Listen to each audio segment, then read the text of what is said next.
Vizianagaram press క్లబ్లో Andhra Pradesh working journalist union ఆధ్వర్యంలో జాతీయ పత్రికా దినోత్సవ వేడుకలు నిర్వహించారు.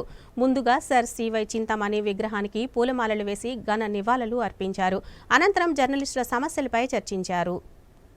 జాతీయ పత్రికా దినోత్సవం సందర్భంగా శనివారం ఉదయం స్థానిక అంబటి సత్రం వద్ద గల గురజాడ ప్రెస్ క్లబ్ వద్ద ఏపీయూడబ్ల్యూజే ఆధ్వర్యంలో సమావేశం జరిగింది. రాష్ట్ర కార్యదర్శి పిఎస్ఎస్వి ప్రసాద్ ఆధ్వర్యంలో నిర్వహించిన ఈ కార్యక్రమానికి ఆర్యవైశ్య కార్పొరేషన్ డైరెక్టర్, ప్రముఖ సంఘ సంస్కర్త కుసుమంచి సుబ్బారావు ముఖ్య అతిథిగా హాజరయ్యారు. ఈ సందర్భంగా తొలుత ప్రెస్ క్లబ్ ఆవరణలో సర్ సివై చింతామణి విగ్రహానికి పూలమాలలు వేసి ఘన నివాళులు అర్పించారు. తర్వాత జరిగిన సమావేశంలో సుబ్బారావుతో పాటు యూనియన్ జిల్లా ఉపాధ్యక్షుడు వి మహాపాత్రో, చిన్న పత్రికల సంఘం అధ్యక్ష కార్యదర్శులు కేజే శర్మ, సముద్రాల నాగరాజు తదితరులు మాట్లాడారు. ఇంకా ఈ కార్యక్రమంలో యూనియన్ నాయకులు పంచాది అప్పారావు, రవి, భరద్వాజ చక్రవర్తి, సూర్యపాత్రో, గొట్టాపు త్రినాథ్, శంకర్రావు తదితరులు పాల్గొన్నారు.